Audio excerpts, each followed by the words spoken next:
There we go, sir. Thank you. And he is he's a freelance designer. So he's going to be talking about his experiences and, earning that bachelor's degree in architecture. And then we also have Jamila Snail. If you could wait. Hi, there we go. So she's actually works within the tech industry as within program management. So she's going to be talking about her experiences.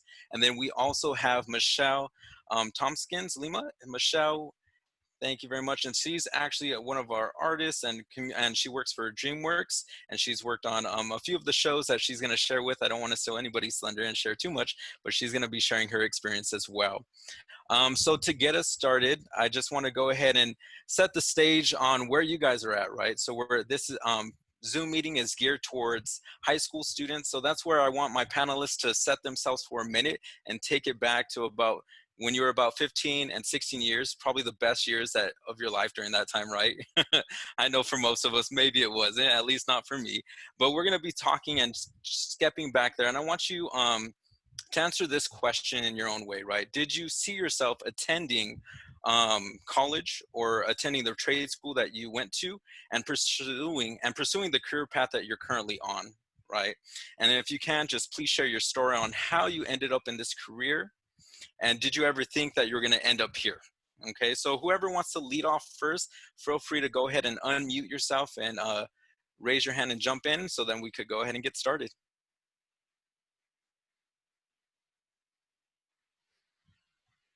All right, let's see. I'm going to go ahead and grab someone. There we go, Julio. All right, let me go ahead and unmute yourself. Okay, can you hear me? Okay. When I was in high school, I remember I wanted to be an accountant. I thought like math was my strong skill, so I thought I might go to college and become an accountant. And it wasn't the case when I went to college. I started with a community college, and accounting was it had its own requirements that didn't allow me to take my general education classes like English or math. So I wandered away from it, and I went down the catalog of courses, and they started alphabetical order. I started with the A, so that's where I hit architecture. It was one of the first options that they had, and I was gonna go through all the courses until I find something that I felt comfortable with. But I got lucky that, looking back in high school, I took drafting classes, I took carpentry classes with my electives, and that all kind of like started fitting together. So I think when I started to do like architecture course in community college, it kind of like all fell into place, and I just continued to pursue it. And from community college, I transferred to a four-year university at USC, and that's how I, transitioned from there. But I never thought I would, I never really saw the big picture until like I started moving forward in that direction. I think everything just nicely fell into place. Awesome. Thank you, Julio, for sharing. Yeah, I really appreciate that. Definitely described how I found my way through my education. And yeah, just kind of letting life guide you is what I heard from that. So thank you for sharing that. All right, so who do we have up next from our panelists? Anyone wanting to share? Go ahead, go for it, Javier. All right, so actually being a chef was kind of like the only thing I ever wanted to be. Being asked in kindergarten, like, what do you want to be when you grow up? It was a chef. And it wasn't the easiest, and we'll get into that later. But it's kind of like I only had one plan. There was no plan B, C, or D for me. And so I stuck to my guns, and I am where I'm at now. So. Awesome. Thank you very much. Thank you very much, Javier. I'm happy to hear. I meet students like you all the time, or younger you, that wanted to do that, right? Had a passion and just follow it through. So thank you for sharing. Let's see, who do we have next from our panelists? Let's hear from one of our beautiful ladies. All right. All right, go for it. Oh, yep. Whoever wants to go, let's see. I see you all again. There we go. Wendy, we'll have you go ahead and get started. Yeah, I think for me, it was nothing that I ever really thought through and said, okay, what do I really want to be? Looked at different options. I really landed here in a way by luck and just life kind of drifting me to be here. But I always knew that I loved business. I loved to help people. I loved to dress up. In every time I went into a bank, it was always something that I liked to know what they were doing, what they were not doing. So I went to school for business, and business is so broad, you can really take it anywhere. So, but again, it's really just different life situations will get you to your career or the next path, right? So there's not one straight line for me, for sure. Awesome. Love it. Let's hear from Michelle or Jamila. Hello? Yes, yes. Hey guys. For me, I have always loved art, like a lot. Like ever since I was a kid, you couldn't get a pencil away from me. I always had to draw something. But I wanted to be everything. And I wanted to be a fashion designer. I wanted to be a children's book illustrator. I wanted to be the next Vincent van Gogh and just paint everything and Starry Nights and stuff. But as I got older, I realized I really liked illustration in books. I was always like, after I read a book, I wanted to draw everything, all the characters. And so I went to Cal State Long Beach and I majored in illustration. But while there, they actually require you to take a class outside your specialization in the arts. And my roommate was taking an animation class, and I was super jealous.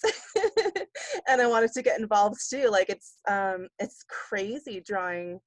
You're used to drawing your characters, and you're used to seeing them like stay still, but like having them jump around and come to life, there's no going back from there. It's insane. It's like your child, your other self is just out there, and everyone can enjoy it. Hopefully they think it's funny, or they can relate to it in some way, or find it inspiring. And yeah. Yeah. Awesome. Thank you, Michelle, for sharing. All right. Last but not least, let's hear it. Yeah. So I definitely did not think that I would end up in the field that I'm in now. Going to college, I originally thought I wanted to go into an acting school in high school, and then the college I went to did not offer acting whatsoever. So I decided that I was going to go and get my graduate degree after graduation, but I had no idea what to do with that graduate degree or what school to go to. So after college, I knew that I had student loans coming up, so I thought I would just get a job for a year and then apply to school. And that job, I kind of fell in love with it a bit. I kind of fell in love with working. And when I sadly was laid off from that role, I ended up actually like within Twitter. So I just really liked the team that I worked with. I liked the flexibility that the tech industry let me have. And then I realized that I really, really, really like project and program management. And so I ended up in that field. And to this day, I don't think I would trade it for anything, to be honest.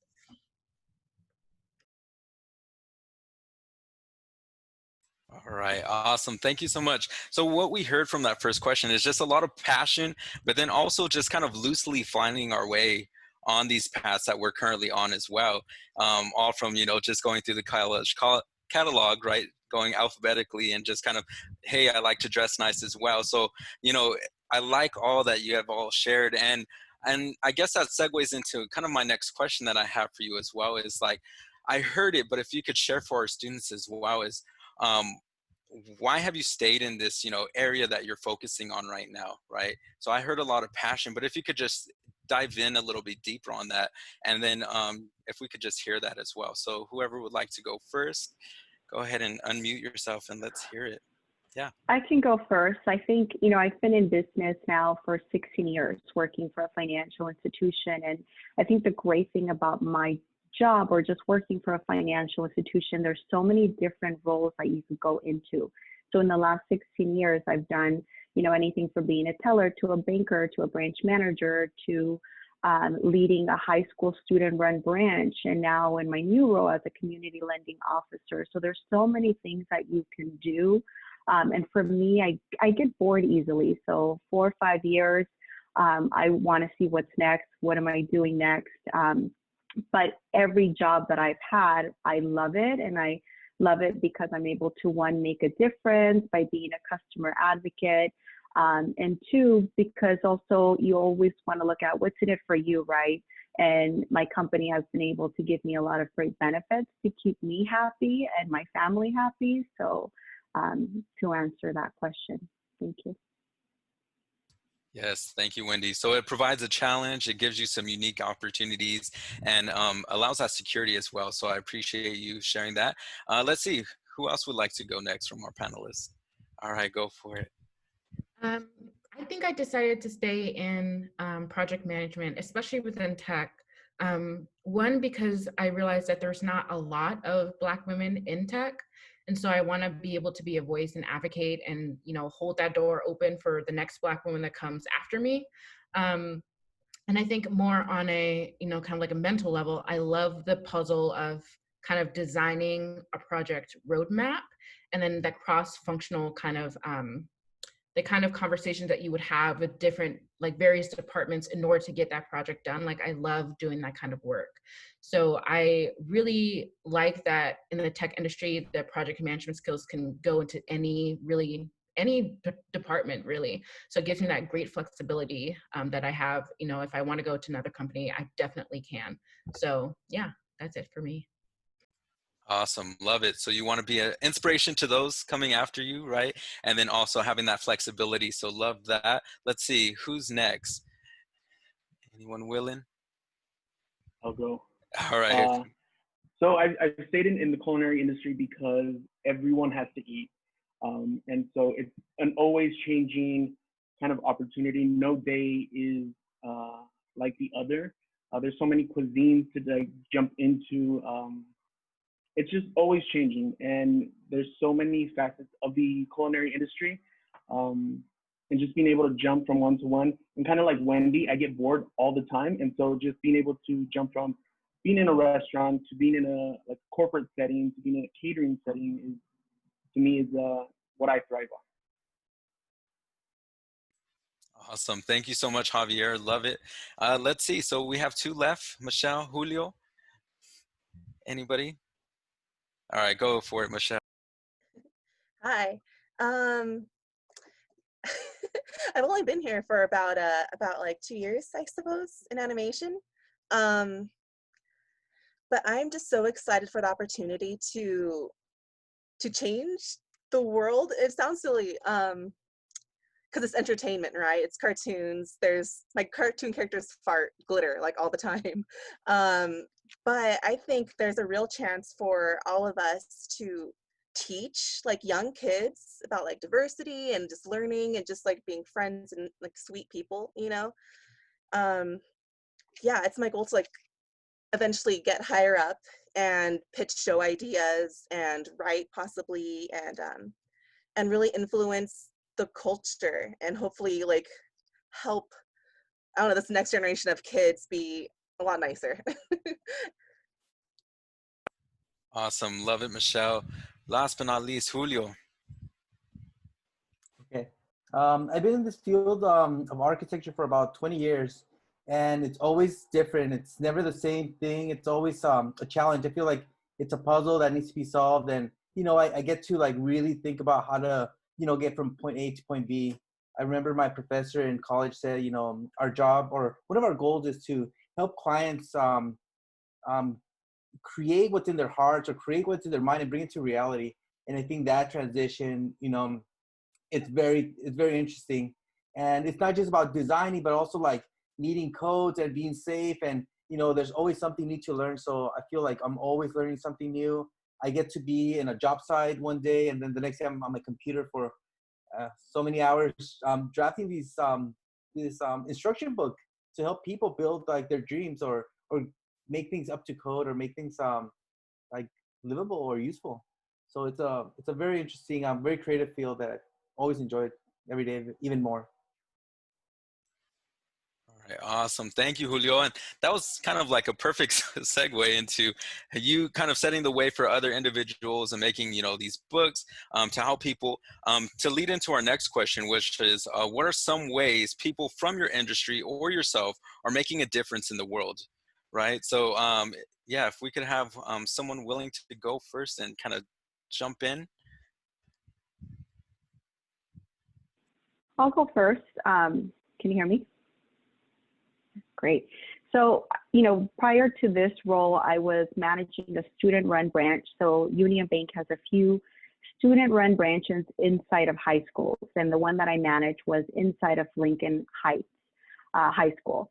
And basically, we were making a difference, and still are, because those branches are still up and running, even with the virtual learning, by coaching, training, developing these students, and then the bank would give them a scholarship for college. So it was an amazing program.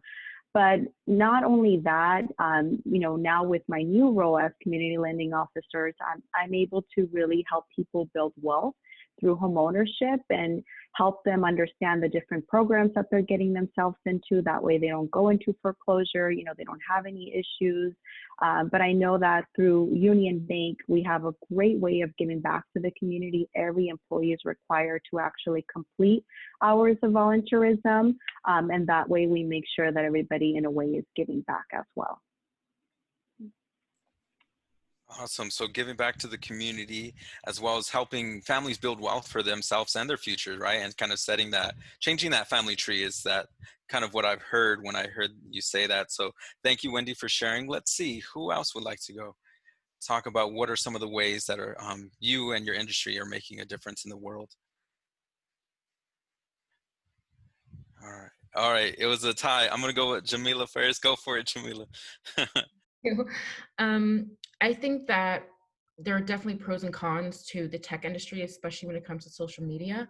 I think that there's a lot of ways that voices that were silenced are now being heard through social media. And I think that also there's silencing on social media. So I think a way that, our platforms are really making a difference is, like, as you can see with the current Black Lives Matters movement, with the Arab Spring that happened years ago, in the Middle East. I think that we're kind of changing the world through that, but I think that there's still changes that need to be made. And so for me, I really want to be that person in the company to voice those changes that need to occur in order to have a fair and free internet and have platforms that are a safe space for everyone. Yes, definitely need more of that. So thank you for sharing. Yes, that's going to be a great help for the future and provide that space for everyone and all the different types of ones and people that are out there, right? Thank you. So let's see, Michelle, are you still willing to go up next? Hi, sure.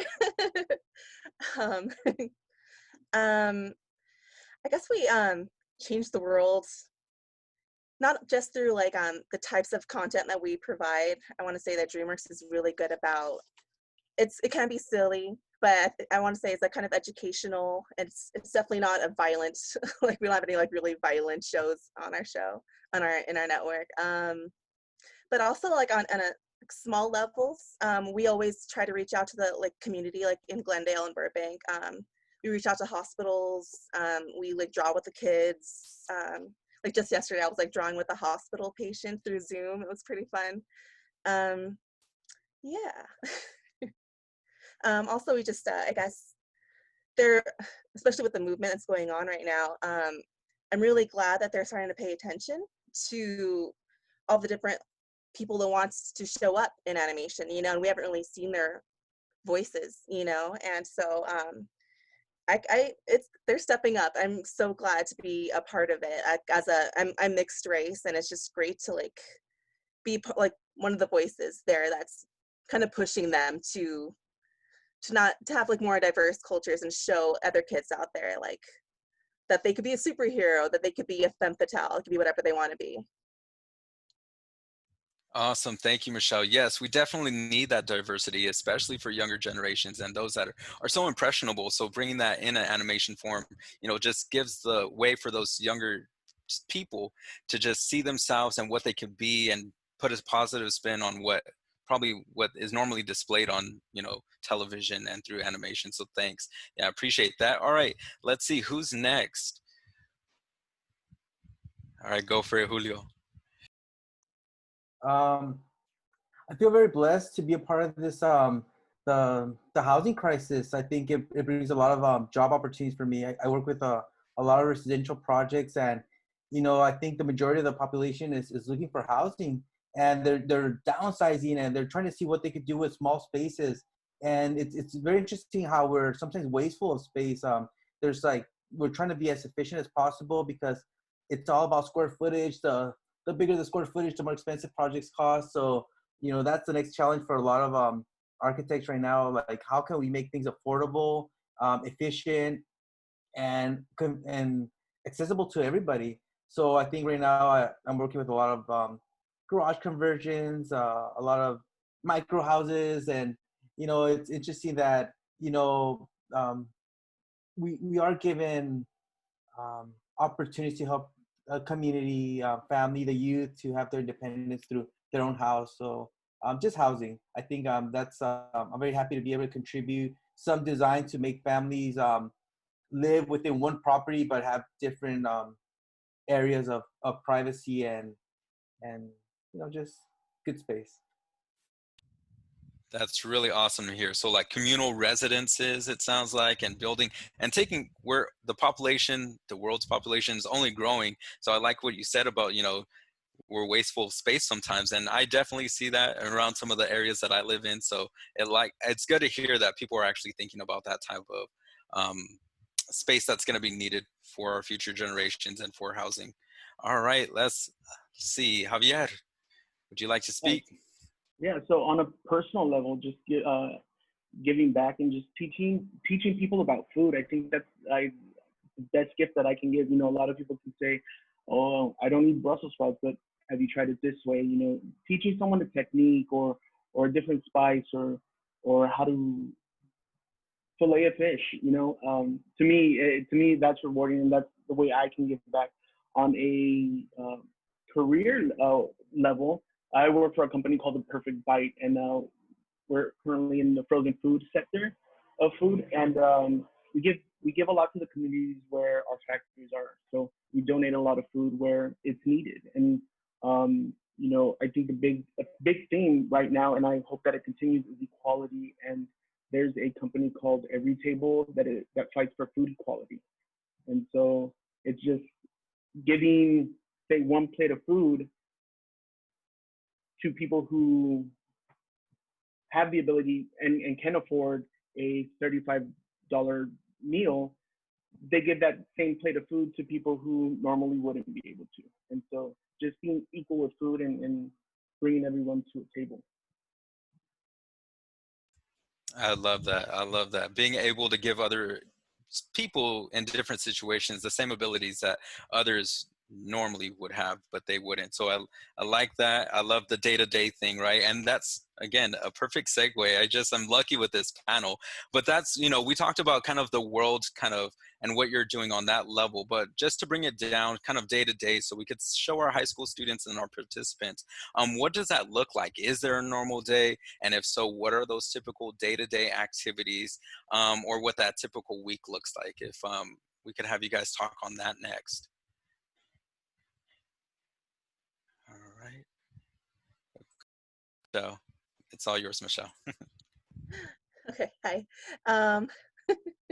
I would say before this whole quarantine thing, I guess, typical day to day for a storyboard artist, from the beginning, we get handouts, script handouts, which are really fun. I just had one this morning, actually, where we all have like table reads, and we all pick a character and we'll kind of like go back and forth and read the script aloud, and that's really fun. And we assign parts to each other, and I'm really lucky. Some companies, some shows might not have as big a budget as we do, so that allows us to have a lot of board artists on our show. And so a typical episode's about 11 minutes. So usually most shows will have one board artist, but we're able to have like 2 or 3. And so I get a few pages, and I draw. I don't know if anyone knows what storyboarding is, but it's not quite full animation. It's like the blueprint of an episode, basically, though. So you're coming up with the shot choices. You're the director, the cinematographer, you're the actor, basically, and you're drawing out like everything you want to see from scene to scene with all these characters. So each board typically takes about 3 weeks for roughs and then 3 weeks for a clean pass. And a clean pass is basically just like a tighter version of like our ideas, basically. So like there's usually try to add in more jokes too if we can. We also do music videos once every episode. And yeah, and so that's just my job. After that, it gets handed off to the designers to come up with all the different props and characters. It gets edited with music. It gets animated overseas, usually, typically. I think this time ours is in Canada, so not really over the sea, but close by. And that takes them, gosh, I think like 15 weeks to do a whole episode. It's a lot of work. Yeah. Yeah, so we don't really see the fruits of our labor, not for like years sometimes. And so we're kind of just like pitching jokes to each other. And if we make each other laugh, then I guess our job is done and then we're on to the next episode. Awesome. Your job sounds so fun.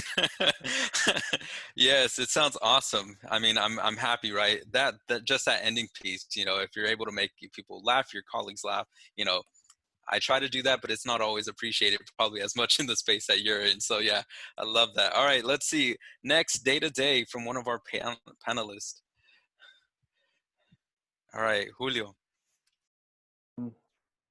Like I mentioned, like every day is different. I get to be, since I'm self-employed, I get to work from home, and I do from drafting to site visits to meeting up with clients to go over designs. So like a typical day, I might wake up, have my coffee, just like, you know, just warm up, like come up with ideas and start writing my schedule, what I could accomplish through the day, and make sure that if I need to go to the city, I need to do that before 4 o'clock, before they close, and then keep my afternoons free for, you know, visiting clients after when they're more available. So it's very I'm very thankful that I get to make my own schedule and work at my own pace. I could probably just do one job site in one day, and that should be enough work. Or maybe one day I'll just sit down on my computer and draft for maybe 12 hours until something gets accomplished.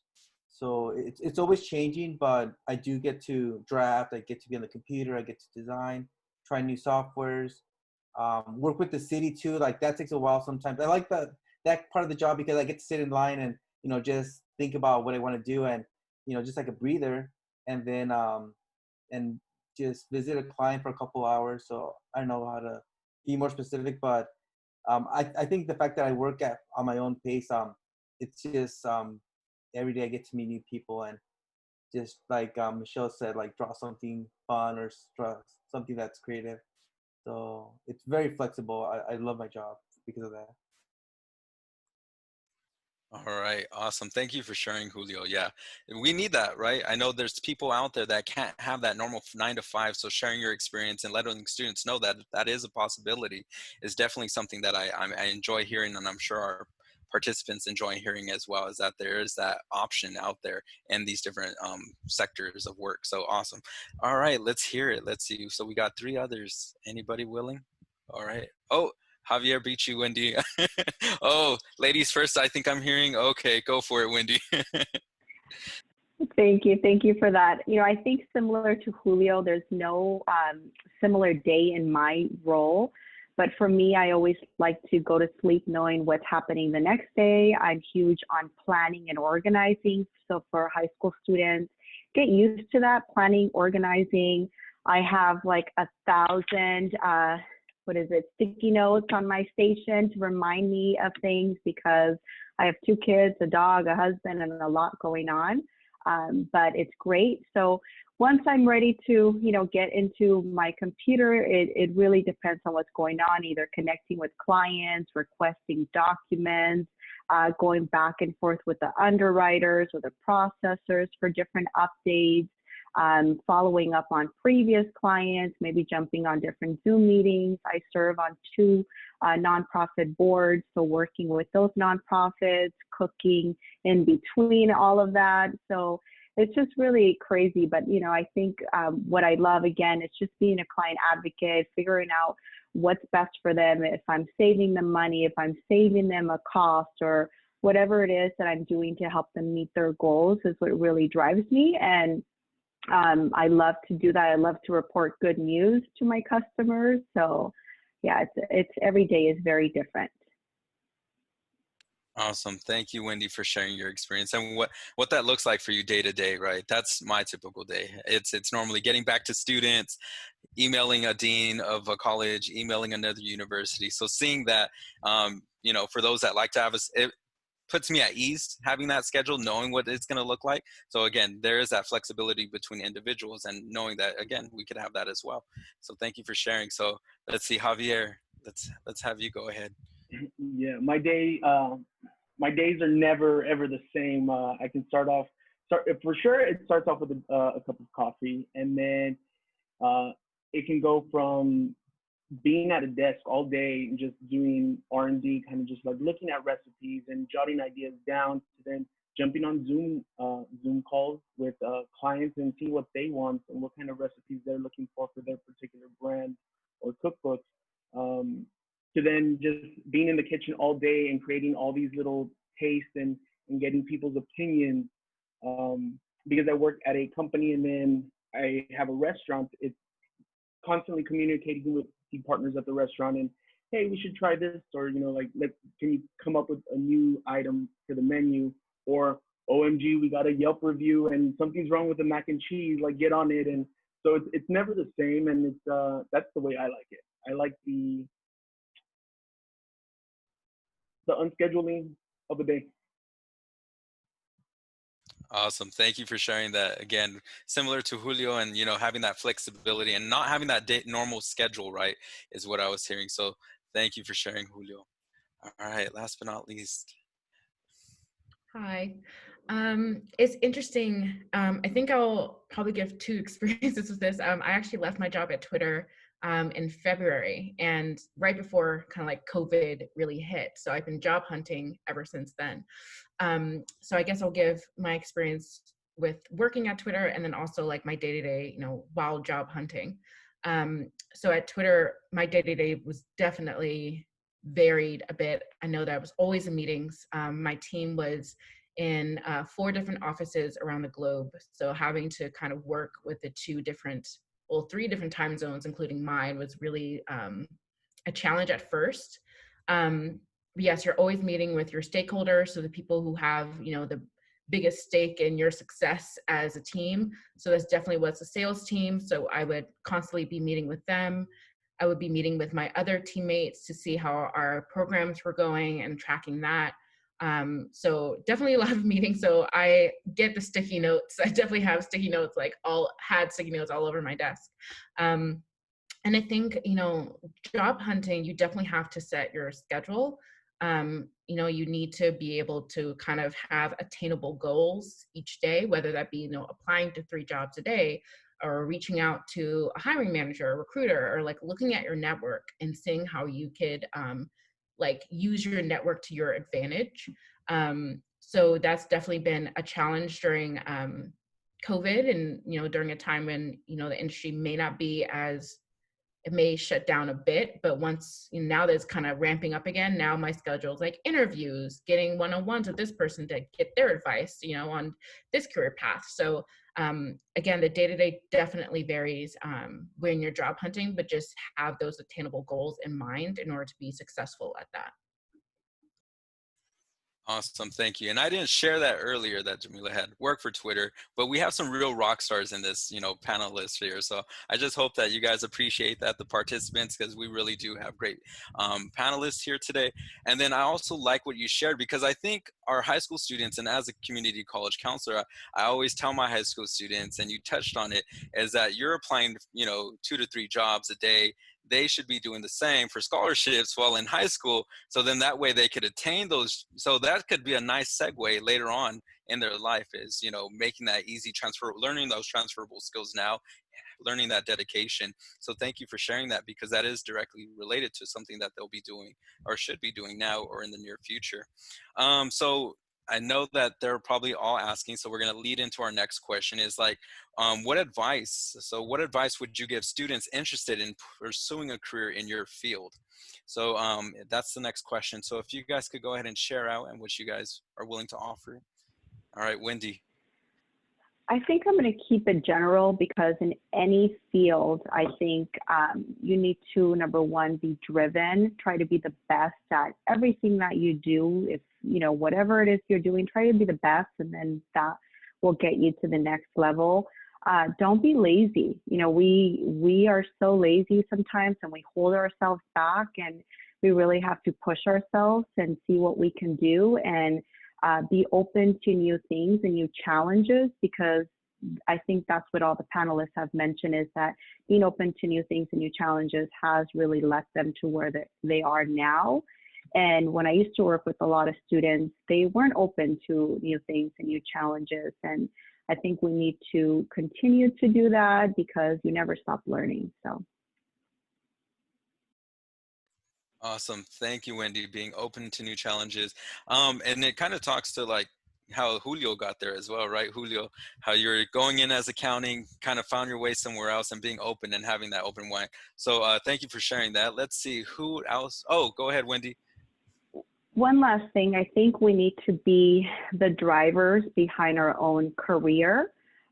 You know, not wait for somebody to say, hey, you're ready for this, or you want this job. We have to seek those opportunities. Just like Julio, he opened up that book, right, and figure it out. And for me, that has happened a lot in my life. I've been the one to be an advocate and figure things out for me, because nobody's really just waiting out there to figure it out for you. So, yeah. Yes, thank you, Wendy. All right, Michelle, let's have you go ahead. Hi, I think Wendy made a great point about being an advocate for yourself, for sure. I was really lucky to get my job. If you ask anybody in animation in the arts, everyone says it's luck and timing, and that's so important to also not get down on yourself, but you also have to remember that that means you have to fight every day for what you want. I got my job, I started out as an intern, and then that internship led to a production assistant job, and that's kind of an entry-level job where I just got to meet a lot of different artists and directors. I still wasn't quite sure if I wanted to be a board artist or not. I think I really wanted to be a designer at first, but just seeing everything the day to day, I realized that boarding just seemed like so much fun. And so I talked to the directors. I showed them my portfolio. They were so great. Like if you ever are lucky enough to work in animation, you're going to learn that everyone is super nice. And honestly, that's kind of how you get your job too. Like not only do you have to keep up your portfolio work, but like you make a lot of connections in this industry. And if you're not lucky enough to get an internship, like they're limited, you know. You have to look at your classmate, the person who's next to you, who maybe they did get the internship. I mean, don't don't like create like false friendships because you're after a job, you know. But like you just have to know it's a really small world, and if you're kind, you'll go far, and if you keep fighting, you'll go far. Like again, I showed my directors my like early portfolio stuff. It needed a lot of work. They were so sweet. They took the time to help me with my portfolio. So I was able to get a revisionist job, and I kept like bugging my new directors like, hey, I want the board artist job. It's like a step above, right? And you just have to keep fighting and keep being hardworking and keep being nice and willing to help out anywhere you can. Awesome. Thank you for sharing, Michelle. Appreciate that. Love the driver and advocate. Have definitely some things to say, but I'm going to keep quiet for a little bit. I want to hear from your guys' experiences. Jamila, yeah, let's hear it.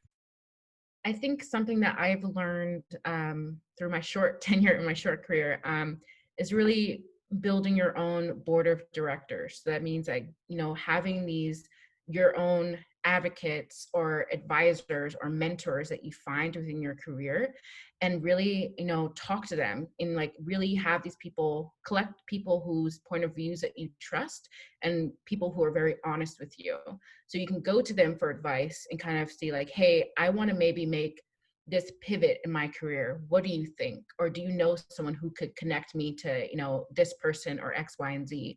So really spend time building your board of directors within your career. And you can even start now. You know, that could be, for me, it definitely was a past teacher I had in high school who was someone I consider, you know, someone on my board of directors, or like a really close family friend who I trusted. So keep on building that board for you, and go to them when you need advice or you're at a crossroads. I love that and I appreciate that. All right, Javier. So, Vice, you have to work. Like, you're new to anywhere.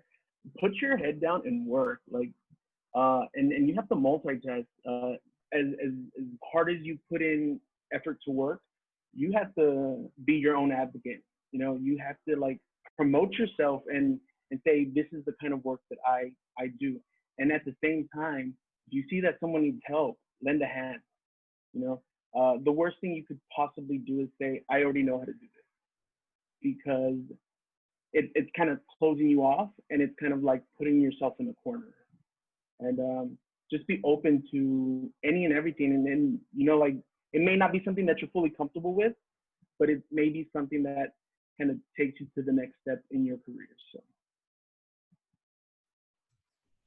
All right, thank you, Javier. And I'm gonna just say something on that, because I know for me, being Latino, being Mexican, right, it's hard to ask for help sometimes, and it's hard to be humble. And for my fellas, because it tends, right, I'm a counselor, so it tends to be a struggle for males more than females. But for accepting that and hearing that from other people, like I'm gonna steal that, Jamila, but board of directors in my life, and being willing to accept a critique, accept the help, and having them later on tell me like, hey man, I really appreciate you years later. I really appreciate that you're willing to listen and actually take the advice, and not just jumping in and doing what you wanted to do. Sometimes I did, but they said, you know, we really appreciate that you're willing to help, because it lets you learn so much more and gave you that room to do that. So I love that, Javier and Jamila, that you guys talked on that. Thank you. All right, Julio. I like how Wendy started us off with like, it's all hard work. It's a lot of work. We have to have commitment and perseverance, because nothing comes easy sometimes. And, you know, we can't give up on critiques. Like, I went through so much critiques in school, and people would like just break down and not believe in themselves. And it's not meant to like bring you down, but it's supposed to help you think wider. And I love what Jamila said. You can't do it on your own. You have to have like a committee, like mentors or friends to help you make better decisions, because just like I work with homeowners, contractors, so we all come together to come up with a solution that works for everybody.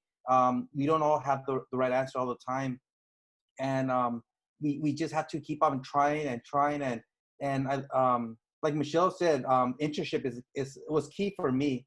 I was able to start when I started in college. I had an internship with an architect, and I got to see what the field was like. I started by drafting, and then he would let me have some be part of some meetings with some clients, and I really enjoyed that part of the field. And I feel like this is something I really want to like invest more time in. But during that process, like, school felt so long and so almost impossible. Like, at some points I feel like I want to give up. Like, all my family members are like making all this money, and they're not staying up late doing work. And, you know, what is this for? And, you know, now I feel very comfortable in my field, because after so long, I know a lot of things that I didn't know when I started. So I'm able to be more flexible with my time, and not research as much as I did. But I'm always like opening the code book, learning new things, because I don't want to fall behind again, and have to like struggle and not and be confused. So I think working hard, perseverance, meeting the right people to get the support, it's very helpful. It's very, very helpful. Even like making friendship with the cities or different people, you know. It's all about like how we all help each other. All right, awesome, and thank you, Julio, for sharing that. And that you talked about it, I mean, a little bit, but I want to hear more of it, just because I'm sure all of you, right? I think we all did. Let me just ask that question, right? We had it very easy. We had no struggles during this whole time pursuing our education, right? So, for those of us that aren't like us and lucky enough, right? Just kidding. But what were some of those challenges? What were some of those things that you faced, those barriers that you faced as an undergrad or as a vocational student, and how did you deal with those challenges? Jamila. I think I had a very different case of difficulties, but I think it is common. Of course, sometimes there were financial difficulties, but thankfully I got real good scholarships that allowed me to go throughout school with like a minimal amount of debt. But I think a struggle that some people don't really talk about is, you know, having like mental health issues. Like I definitely went through school and I had, I'm not ashamed to say it, like I went through depression, you know, and I think that, you know, when you feel like you just really aren't right, you know, don't be afraid to stand up and say, hey, I need help. You know, going to a counselor or going to a nurse or, you know, a teacher or even a family friend, whoever it is that you trust, and really say, hey, like, I'm not feeling that well mentally and I may need some help. And don't be ashamed. You know, you may stumble. Like I definitely, you know, stumbled a couple times in college, but I went and got that help and I was able to get back on my feet and move forward. So I think the most important thing to focus on is like really your health and to know, you know, what your limits are and to ask for help. Thank you, Jamila. Very important topic and something that we're starting to see more and more. Maybe it's because of social media, maybe because we see and there are more outlets to voice that and see that. But yeah, definitely something that needs to be discussed and something that should be highlighted. So thank you for sharing. All right, who's next? Wendy. All right, let's go for it. I think, you know, some of the challenges for me was being first generation college student, not really having a sibling or a family member that can share their experience or what to expect. And the first year is really challenging because you do want to give up. You don't know what you really want to do. And if you're not surrounded by the right people, it's probably easier to just get a job and, you know, go from there. But you have to stay focused on your goals and what your long-term vision is, because if you look for the short-term, you know, satisfaction, yes, you'll make money right away, but long-term degree is definitely very beneficial. It helps you in so many ways, and look at it as an investment. I dealt with a lot of students that had the fear of borrowing money or I can't afford it.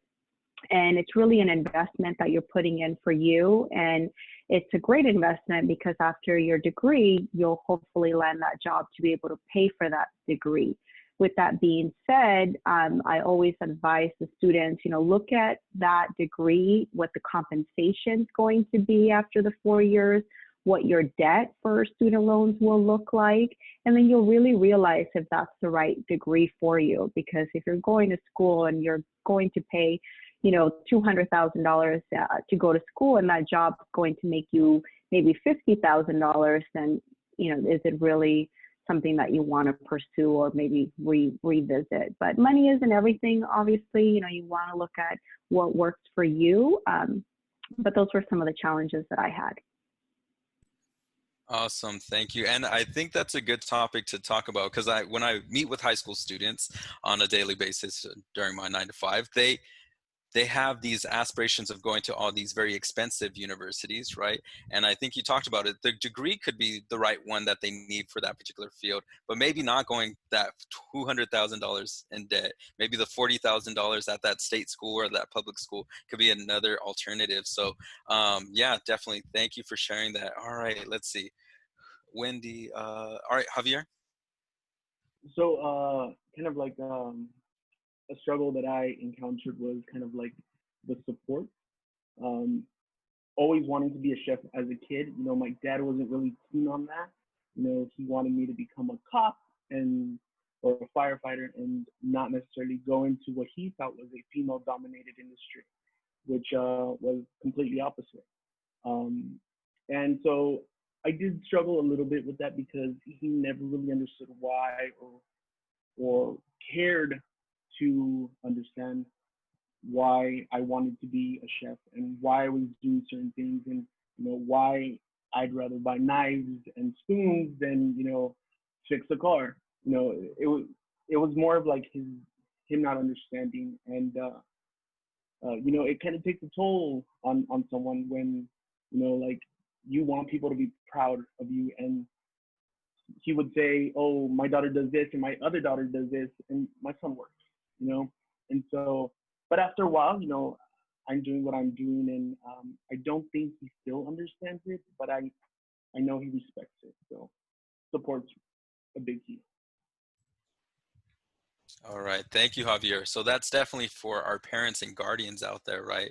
We need to make sure that we're being supports to our younger generation, to our students, to those that we care for, because yeah, had the same very similar experience, Javier.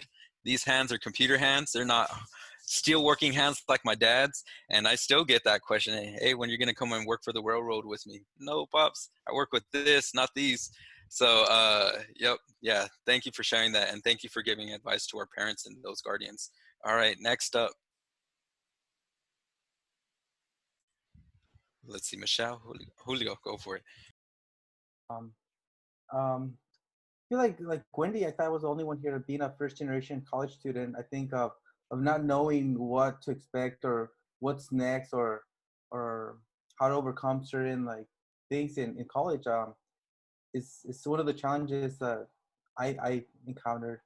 But I feel like if you trust in the process, you know, the school is there to help you. I was very fortunate that, you know, I would go to my counselors for advice, like, you know, how do I get from here to there, or how do I even choose a career, you know, and they're really there to help you understand what is it that, you know, they start by saying like, what do you like to do, you know, start with that, something that you enjoy doing, so that work doesn't become work, but it becomes a passion. And I feel like a lot of the panelists here has a passion for their field, and that's key, because that way you're enjoying waking up early to work, or staying late, because you know this, you're getting paid to do what you like to do. So I was very thankful that they guided me that and say, you know, you could do architecture. Accounting isn't the last resort, you know. Um, and you know, I trusted in the advice that people gave me. I was very fortunate to get a mentor in community college. I think that's key too. Someone that you can look up to and ask questions. I wish I had more of that before, because I never really saw myself going to a 4-year college, maybe like a community college, or something smaller, something, a quick career. And by having people say like, try harder, think bigger, something that in the long run will give you more stability financially. You know, they told me architecture, you're only going to get paid more with time, because with experience you could increase your salary. And that's the way I've seen it. You know, you start from the bottom with minimum wage, and now I guess get closer to retirement, I could probably, you know, be a consultant and make more money than I ever did like in my the beginning of my career. So I'm glad that somebody saw that and helped me see my future, because I was living the moment. You know, I just want to enjoy the moment. I want to be out, but it's the future that you want to have a more peaceful and fulfilling life. Awesome. Thank you, Julio, for sharing that. Yeah, definitely love that. Definitely can relate. Let's see, Michelle, would you like to share, please? Sure. Um, whew, I feel when I was in school, I think it's maybe just the kind of person I am. Um, I like looking back, like now, I wish I had stopped school earlier. It's which sounds, I don't want to like spread that around to kids, like quit. um, I just realized, I think maybe 3/4 of the way in, that I really wanted to change my major, but I'm super stubborn. It's like, no, you went in for this, you're gonna finish it, you're gonna get your degree. But looking back, like it's we spent money. Like I spent a lot of money. I went to Cal State school, which is very affordable. So I'm super lucky. I'm not like up to my ears in debt. I'm just up to maybe like my elbows in debt. um, but you have to be an advocate for yourself and for what you want. And I wish I had trusted my gut and realized that I wanted to be more of an animator than an illustrator. And so now, like since graduating, I've been taking more classes. I'm taking a class like literally like right after this via Zoom. I'm still learning. And with most careers, you're gonna learn that like the education doesn't stop. You might have graduated, might have gotten that degree, but there's still so much you could learn. And so yeah, keep going. Awesome. Thank you, Michelle, for sharing. And thank you again. Yes, y'all, we are going to lose Michelle a little bit earlier than the rest of the team's going to be able to stay on. So I'm actually going to have you start with our next question, Michelle, so you could just share this. So the question is, in high school, college, or outside of school, was there someone who helped you along the way? Or what did they do to help you?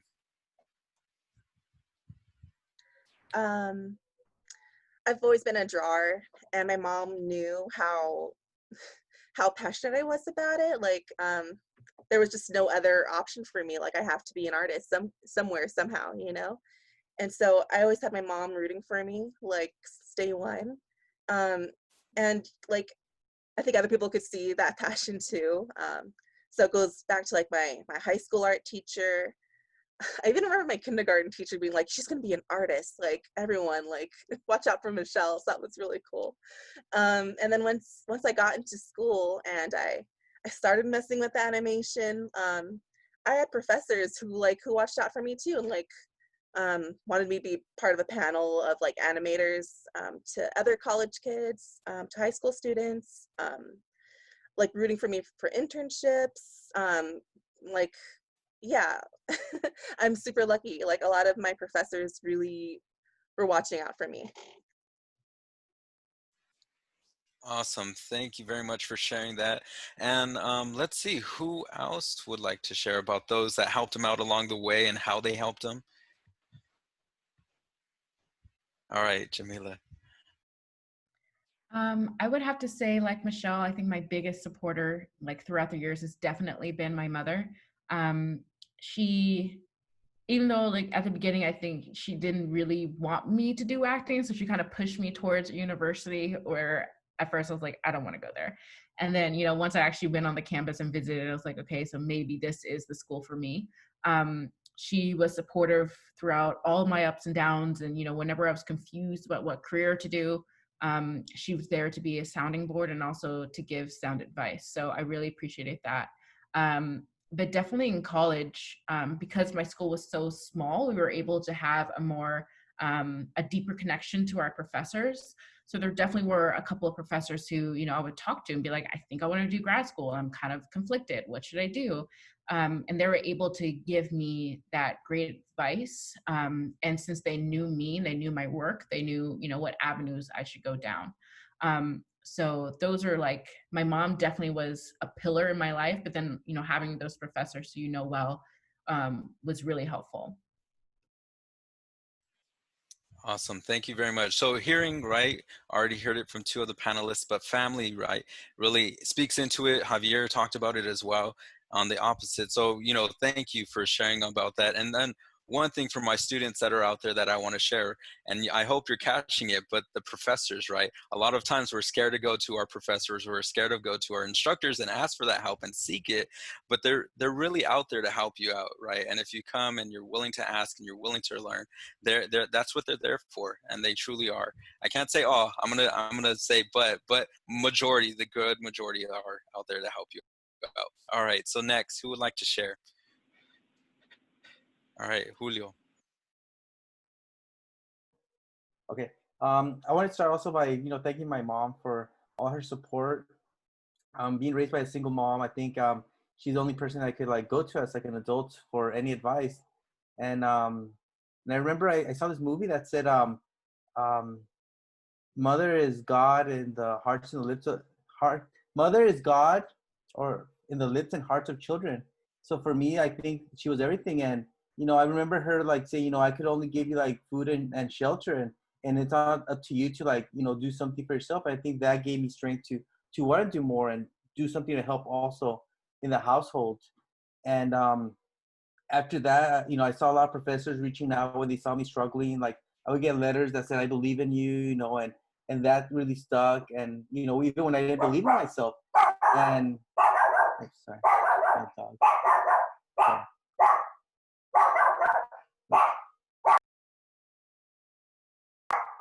Can you hear me? Sorry. And then in college, I keep mentioning my mentor. David Lowe was an architect in community college, and he gave me my first job. I thought I was gonna start drafting, and he made me paint. So I was like, he was like a Mr. Miyagi. I was there ready to start drafting and doing things for him, and he's like, start painting my office, and we'll go from there. So hold on. All right, thank you. So we're gonna let Julio go ahead, and let's see.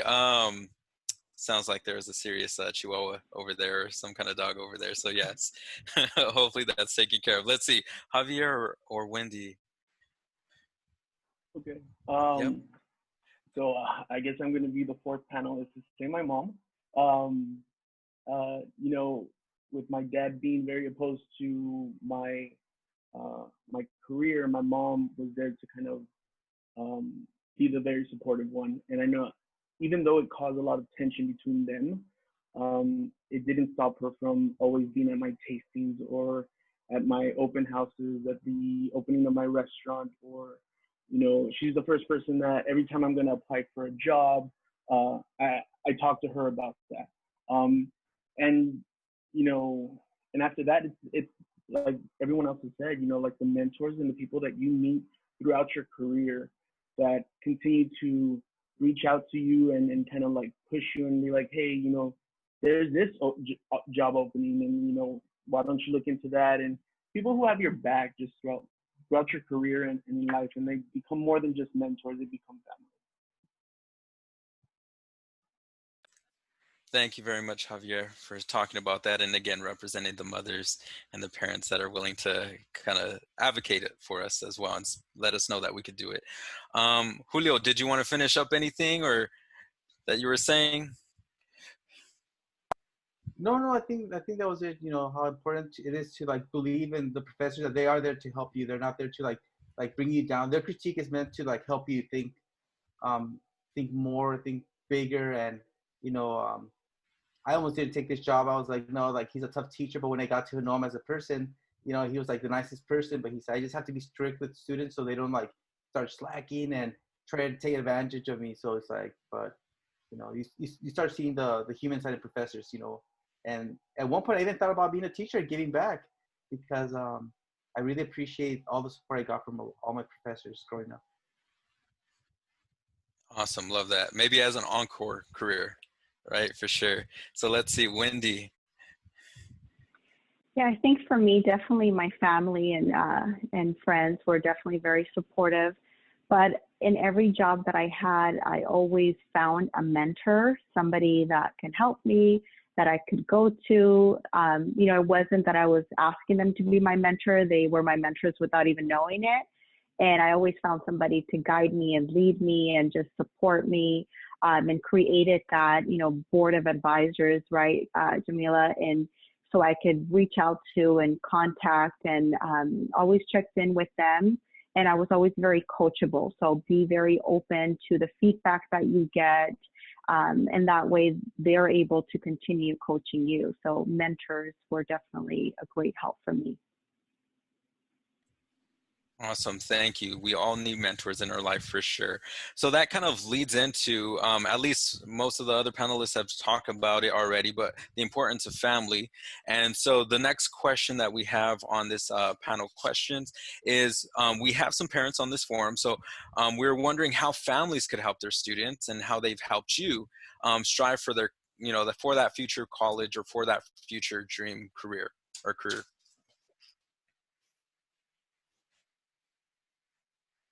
All right. Anyone willing to take the lead? Jamila. All right. I think I was also raised by a single mother, Julio. So we're definitely the same in that aspect. But I think my mom definitely was pushing me to get really good grades. You know, and I think naturally I was great at a lot of subjects, and some subjects I definitely, you know, had to study hard for. But I definitely remember one moment that like stuck in my mind was that I took honors chemistry and I like could not for the life of me really understand chemistry. And so I kept getting like C's on tests, even though like I really studied hard and I tried my best. But I think that the thing that stuck out for me was my mom noticing that I was trying my best. And, you know, she, at the end, when I got my final grade, because it was honors, it got bumped up to a B. But she still said, you know, I'm really proud of you for trying your best, you know, and that's all you can really do. So I think a way that you can really support, you know, your child when they're going through this is just knowing that if they try their best, that's, you know, that is their best, you know, just really try to push them to, you know, go all out in a way that works for them. And if they don't, maybe bring back an A or a B, like that may be okay. That C in chemistry didn't hold me back from like my other career paths or like, moving on to college successfully. So really just trust your child when they're saying that, they are trying their best, and just be supportive in that area. All right, thank you for sharing. Yep, being supportive and honoring, the work that and the stress that they have to go through to earn what they're pursuing. So, yep, thank you. Who would like to go next? All right, it was a tie again. Julio or Wendy, whoever wants. All right, Julio pointed to you. Wendy, it's all you. Great, thank you. So I think for the parents, talk to your kids, figure out what's going on in their life, what's happening, what they're doing, what their passions are, who they're hanging around with, right? But also let them figure things out on their own. I think for me, the best thing I could do for my kids is help them to be not dependent on their parents. I want them to be independent. I want them to be just good citizens, right? But talk to them, let them try new things, be encouraging, and just be supportive throughout this life journey process, because not one size fits all. Everybody has a different life journey, and it doesn't matter how many times we fall, right? What matters is you get back up and you keep trying and you keep persevering. So that's the message that I would give to the parents. Awesome. So definitely you were probably knew my dad, or at least you were speaking from him, because he always let me learn. And what he would say is like, learn on your own, Joe John, you could do it. But what I like about that, and I see it a lot, and I want parents to kind of really hear that, is, by teaching your child how to kind of maneuver in certain situations, even if they're new to it, you're teaching them a life skill on like, it's okay to go into an uncomfortable place, and it's okay with not knowing and asking questions. I think that's one of the most things I come across with high school students is normally the parents want to lead my counseling session, that, Johnny wants to do this, Elizabeth wants to do this, and they'll talk for the whole counseling session. But really where I see students gain, and the students that actually come back and take more college classes, is when the parent puts the student in the hot seat and says, no, you're going to talk. Don't be shy. It's okay. So I really appreciate that advice that you gave to parents, Wendy. Thank you. All right, who's next? Julio, would you like to go for it? All right. Yeah. I want to say like to Jamila, like you really brought me back to my high school years too. Chemistry was my biggest eye opener. I didn't take honors chemistry, but chemistry was my first D, and I couldn't believe it. Like how could I study and not get it? And I remember like coming to my mom and asking her for help, and she didn't know. She's like, I never studied chemistry. I never went to like that level of education. And then I went to my older sister, and she never took chemistry. I don't know how she got away with it, but she didn't take it. So I was like short on like extra support. And I remember like I would commute from LA to the Valley. And so I didn't know how to study with friends. And sometimes I think my mom didn't have the answers, and that was okay. But I like what Wendy said. It was Wendy said like communication is very key, like even though we don't have the answers, but talking it over, I think my mom instilled a lot of faith in me. I think she brought me back to my faith as a Catholic, and she just allowed me to relax and not let things build up and make me like you can fall into depression of like feeling incapable of doing certain things. But she said like don't give up. And I took chemistry again. I got a B plus or something. So I feel like I overcame that. But later I did physics and the same thing happened. So it's one of those like ups and downs. But talking about it, breathing, I think it helps. So you don't want to just bottle it up and say like, how come I can't do this? It's not easy, but you find ways by just relaxing.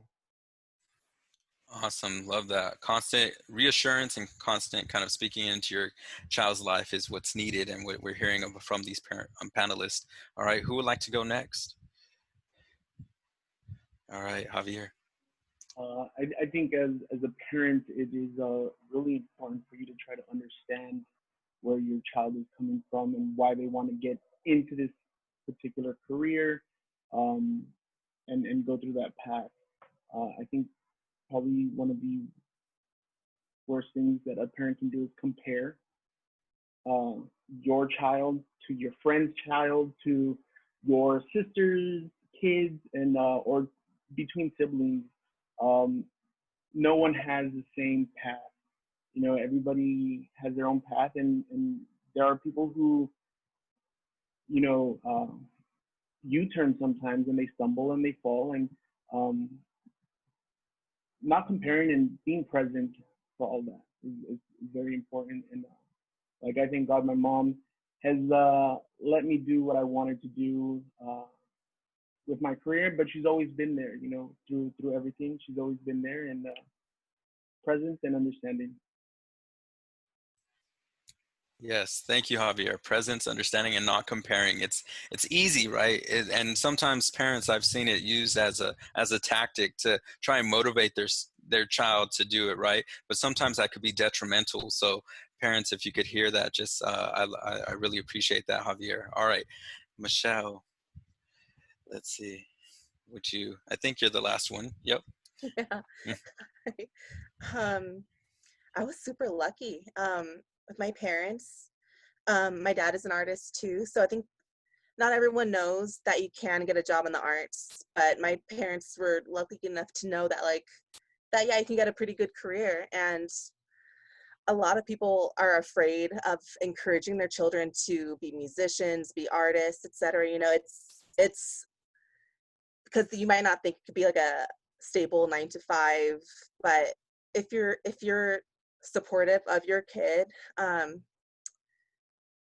yeah, they can go far. There's so many opportunities out there, you know. And my mom was great. Like, she took me to like drawing classes in high school. She bought me art supplies, you know. Like, she could have really forced me to be, yeah, like a typical like get business like major, you know. And it's important to learn real world things too. Like, just know what you're getting into if you want to get like an artist career, you know. Like, there's, yeah, a lot of people don't know what they're getting into. So it's great if you do all the research, you know.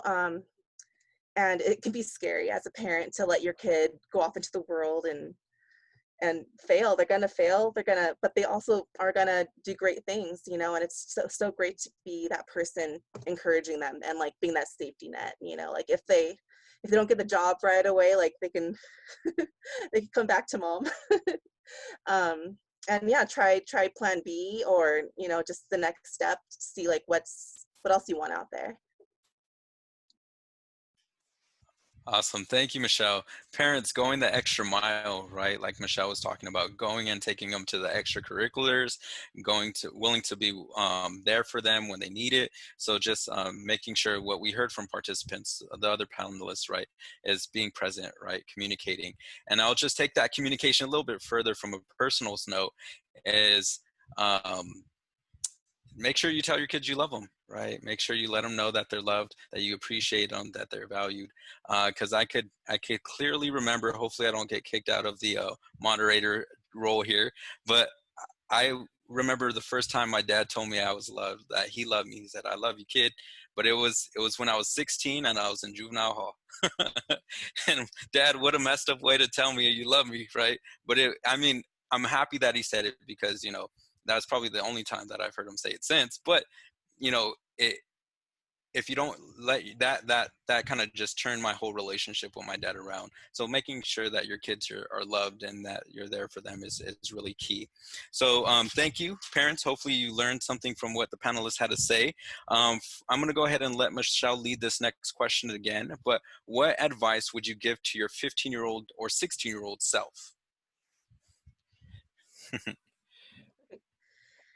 Oh man, I would say trust your gut, and yeah, ask for help, ask for advice, you know, as much as you can, you know. Like I've always been very stubborn, and I kind of thought I knew what I wanted and kind of just pursued it doggedly, which is great. But, you know, like, life changes. You might learn something that you realize might change your mind completely, you know, and you have to listen to yourself and like find what makes you happy. Awesome. Thank you, Michelle, for sharing that. Jamila? Yeah, I think that something I would definitely tell my 15, 16-year-old self is really just like be in the moment. you know, because I was constantly thinking like, okay, college, and then after college, and then after that, and after that. But really appreciate the moment that you have right now. You know, like you're never, it sounds cliche, but like you're never gonna be in that moment again. You know, like make it last and really treasure your friendships. And know that you are still a kid, even though you have all this responsibility on your shoulders, you are still a kid. So, you know, be a kid, you know, like be silly, kind of, you know, do the things that you want to do. But just know that, yeah, your time is going to come up faster than you think it is. Awesome. Thank you, Jamila. Enjoying life, right? While you still have less responsibilities, less things going on, because once you hit adulthood, it's real, and you don't have that flexibility. So thank you. All right, who's willing to go next? All right, Wendy, let's hear it. So same like Jamila, I think don't be too hard on yourself, right? You're only 15, 16, take it day by day, but also start really dreaming about what you envision for life after high school, because it does come really fast. And maybe within high school, those years, volunteer if you can, because I think through volunteering, you'll try different things. And yes, it's unpaid, but you're trying different things, and who knows, mentors will come along the way. You'll find a career that you're passionate about. Definitely do well in school, because those years do count, and they will count for scholarships and grants, you know, and everything else. And be nice to your parents. I think at 15, 16, 17, I wanted nothing to do with my parents. And now I'm like calling them all the time. How are you? What's going on? I miss you. So be nice to your parents. So, yeah. All right, thank you, thank you. Thank you, Wendy, for sharing. Let's see you. And we got our two guys left, Javier and Julio. Who would like to go? Julio, all right, let's have it. What I would tell my 16-year-old self is do not procrastinate. You know, it only gets worse if you make this a habit. I got used to like taking life every semester, every year, classes were done, you forget about it and it's done. But in real life, you know, you have to finish what you start. And so you have to really focus on what the goals are in life or what you want to do. And I would tell myself to go out more often, go for walks, not to be too long, not to be indoors too long. I used to play a lot of video games to as an outlet to not be stressed, but that doesn't go anywhere. So I think it was more productive to just go out for walks and focus back in school. It's only gonna get better if you focus in school now, and you don't worry about it later. Awesome, thank you. Javier? I would tell 15, 16-year-old Javier, don't worry about it, dude. You're going to do amazing things. Take it day by day and be positive throughout the whole thing. Just be positive. You will encounter stumbles and falls, but as long as you keep thinking positive, you'll make it through. Awesome, thank you, Javier. So speaking really towards the criticism that we put on ourselves as younger, right?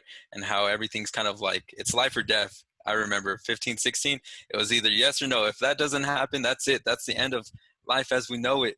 So yeah, not willing to put that stress on yourself and letting yourself know that it's going to be all right. And you are going to have other opportunities later on. So thank you all panelists for sharing. Any last thoughts, because we are getting towards the end here, any last thoughts that any of you would like to share? Wendy?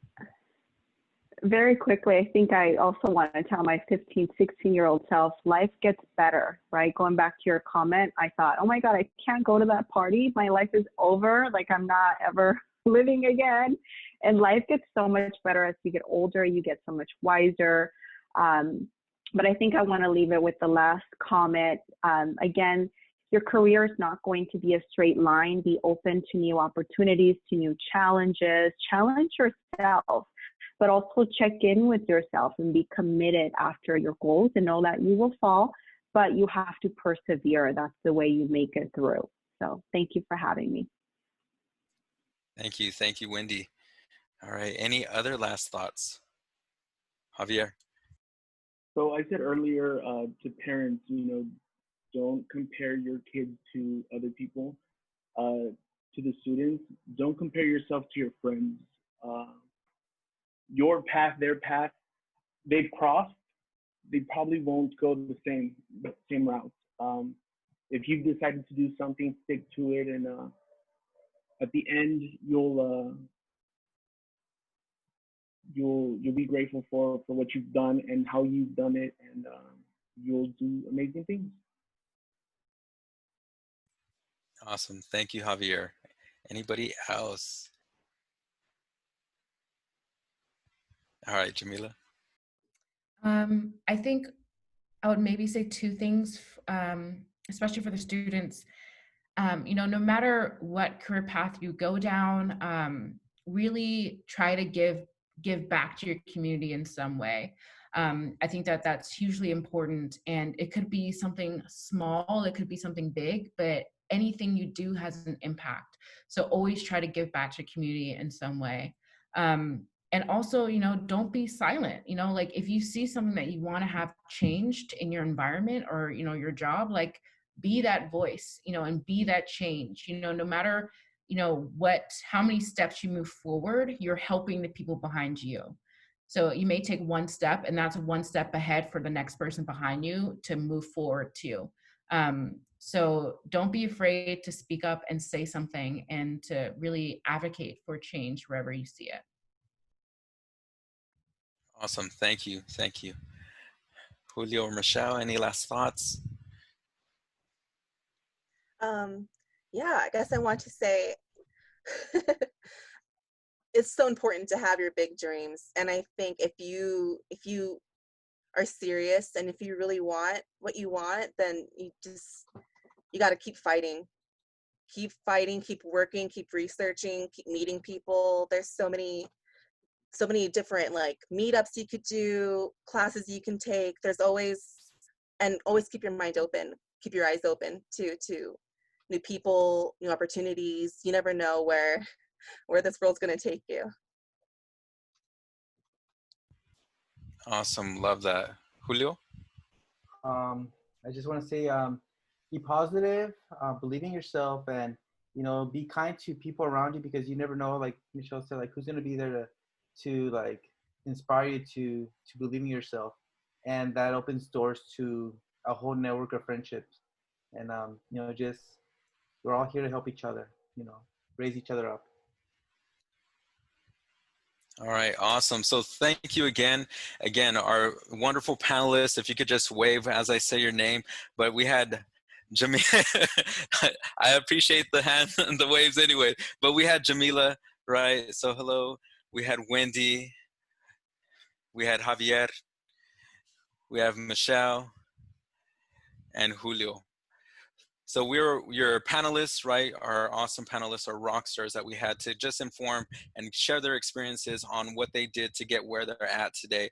And as you could hear, it wasn't all rainbows and butterflies, that we did have some struggles, and that, you can get to where you need to get, and we just need to take it day by day. So thank you again for allowing us to just be here with you all and allowing to share our experiences. So thank you.